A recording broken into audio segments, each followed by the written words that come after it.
Oh man, it feels so good. The verdict is in. Minnesotans approve. They love art that's weird, wild, and wonderful. That can't be normal. Normal is boring. And we've got the people who create it. I've always wanted to do things different. Tonight, come along on the road and meet some of our state's wackiest artists. I like it. I like it. With great thought and care, this man's simple objects spectacularly spring to life. Of course, if this fails, I'm going to have to change my name and move to Tibet. Meet a guy who likes his art in motion. People really like them. What can you make out of empty beer cans? All it takes is a six-pack and imagination.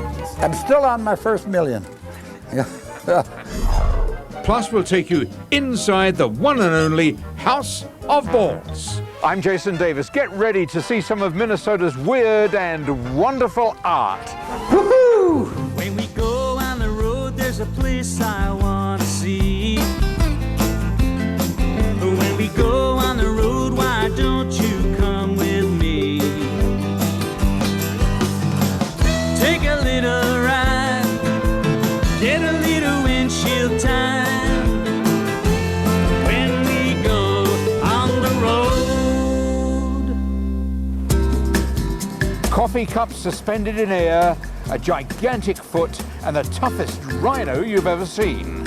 It's all come out of the fertile imagination of one of Minnesota's most creative sculptors here in Vining. We'll show you how he does it later in the program. But we begin tonight with the wackiest artist we've seen on the road. A guy who believes that by combining gravity and a few simple household items, he can create great art in motion. We traveled all the way to Las Vegas to see Tim Fort and his bits and pieces in action. It's the land of make-believe, magic, illusion, and sleight of hand. You name it, and they've got it, here in the capital of conjuring up the extraordinary, Las Vegas. But even so, visitors to a convention at the spectacular Mandalay Bay Hotel are puzzled and intrigued by the strange antics of a young guy from St. Paul. That can't be normal. Normal is boring. It's just a setting on a washing machine. Tim Fort is a self-styled kinetic artist, a creator of large contraptions that include something called stick bombs that spectacularly self-destruct. Exhibitors 2008, a trade show for people who do trade shows, is owned and operated by Lee Knight from Rochester, Minnesota. He saw this video on Tim Fort's website, so he hired him to set up his wacky devices in the convention registration area. I love just watching it being built, and kinetic art is fun anyway because it's always this constant movement and energy. 43-year-old Tim Fort graduated with a degree in aerospace engineering at the University of Minnesota. He says he really is a rocket scientist. I think nerds are cool. You know, they do all the interesting stuff. Tim creates weird and wonderful art in motion in his loft apartment in St. Paul. Like this custom piece that he built just for us.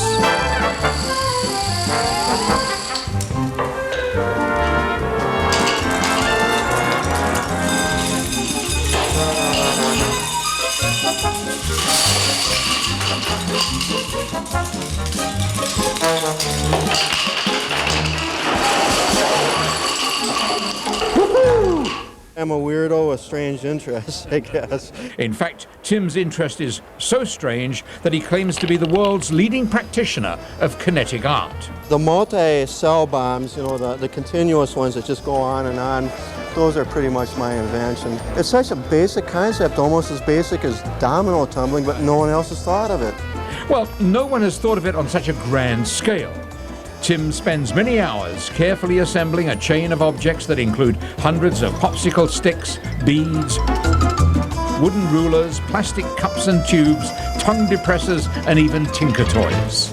This is not an exciting part of the production to watch.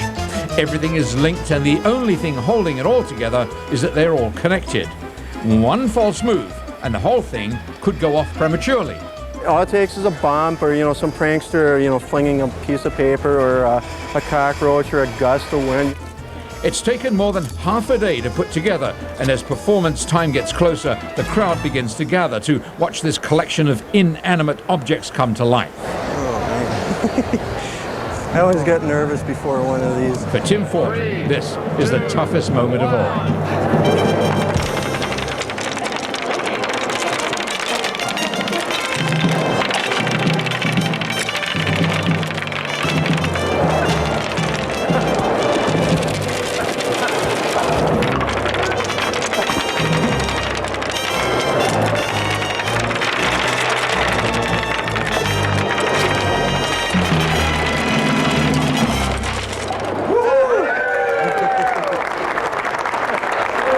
Oh man, it feels so good. By now, the word has got around the convention and a bigger crowd showed up for the next countdown.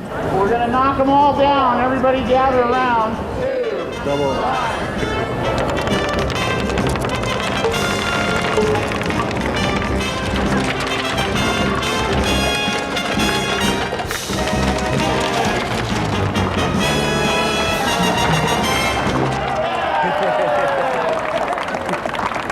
Does that count as a success or as a fizzle? I don't know, what do you think? I'd count it as a success. Another effort billed as a detonation of kiloton depressor xylo-explosive device promises to be a little different. Yeah, it's still very experimental, and we're still learning all the different things that can go wrong. 3, 2, 1. Wow.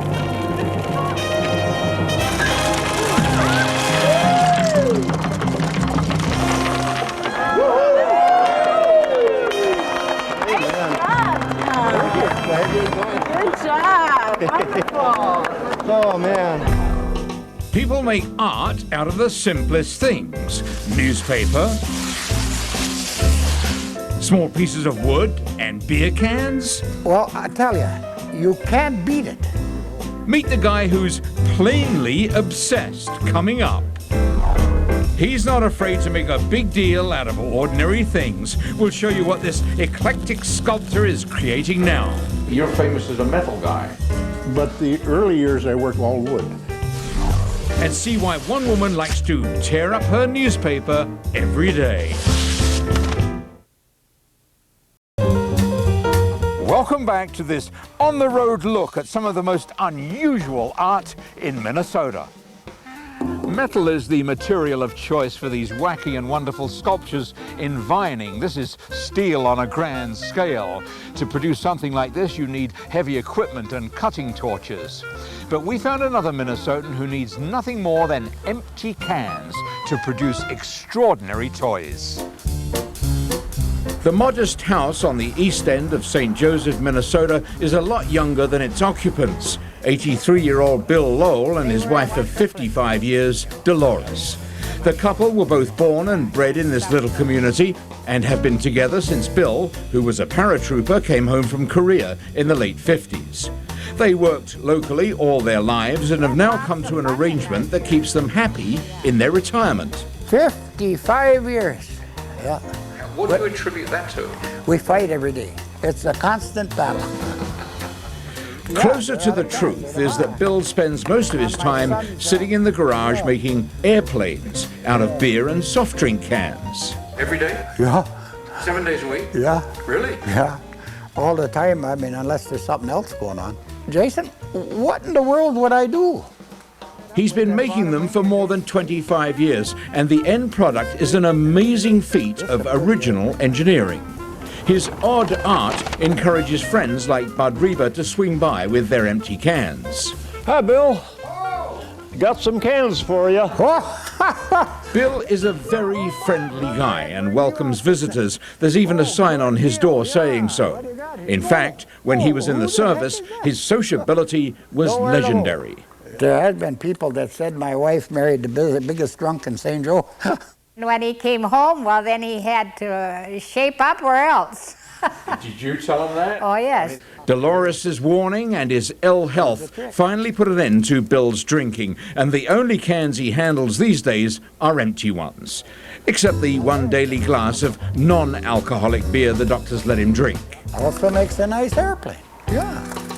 Using skills and a series of homemade jigs and patterns he's developed over the years, Bill turned 6 empty cans into a unique, colorful, and surprisingly sturdy aluminum plane. The most striking feature is the clever way he cuts and folds the metal to place the logos evenly on the wings and fuselage. It's something that, you don't see very often.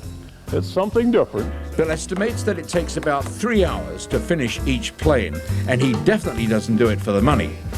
Decades ago, he sold his first creation for $5, and that's still the price today. Every one of these airplanes, when I'm done at it, I look at it. It's really something to accomplish something. Bill Lowell has found happiness in his garage, making one little plane after another while listening to the same piece of music over and over again. This is the prettiest song I think that I ever heard. God bless America again. God bless America again. You can't beat it. I'm my own boss. I work at my leisure. The door opens and Ma says, it's time to eat. What can you make? What the heck? Time to eat, you know? Everybody's happy, aren't they? Yeah, right. We're real happy. Doesn't get any better than Don't get any better than that. Forget it. No, God.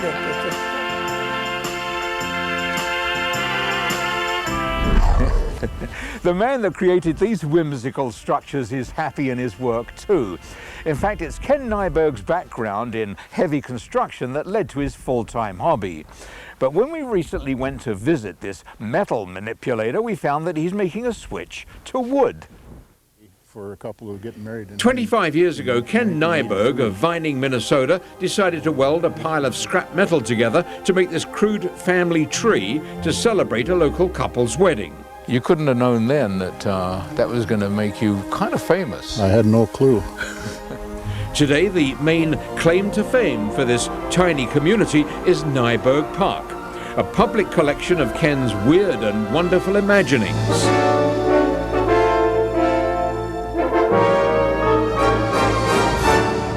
Oh my gosh, look at that. No wonder his old buddy Wayne Brendifer is impressed. Ken's latest sculpture is a full-size statue of a World War II doughboy that he will donate to a nearby town hall as a memorial. It's made entirely of scraps. It's new steel, but it's waste. And that's all made out of pieces of steel. Yeah. It's just amazing to me to see the workmanship. Although he's renowned for his steel working, Ken Nyberg started out 50 years ago making grain elevators out of wood. He never forgot those hard-working days or his love for the materials they used to create the huge buildings that dotted the prairie. For years, I'd thought about making one, and I didn't know which one or anything. After locating the plans of a wooden elevator he worked on in Harriet, South Dakota, Ken decided to make a 1-inch-to-the-foot scale model of the huge building. The smaller details, I just know how they're built, that's all. Because you did it? Yeah, because I did it. The complex structure that's an exact copy of the top of the elevator is only half the story. Ken has nearly completed a replica of the bottom. How many pieces of wood have you got in here? I don't know. I'll have to figure it out. I can figure out how many board feet. There's many thousands of board feet. What you see here, I figured up last night, has taken me 396 hours. But this fine work is getting harder for Ken. He thinks it might be because he spent years inhaling the welding fumes, but his hands now shake uncontrollably. Decorating a small metal butterfly recently was very difficult. And to paint them lines, it's an awful lot like an old woman that's shaking, putting on lipstick. But Ken says he'll keep working on his scale model that he's promised to the local historical museum. He'll complete his doughboy statue, and there's no way of knowing what will come next. I've always wanted to do things different.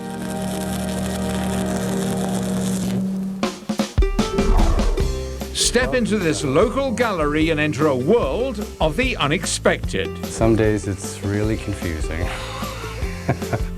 Wait until you see what this guy makes out of old bowling balls. Coming up.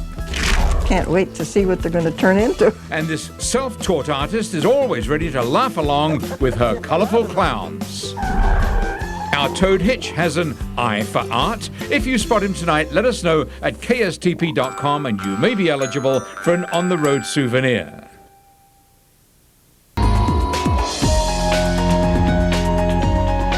Okay, we've seen art constructed out of tongue depressors, scrap iron, beer cans and little bits of wood.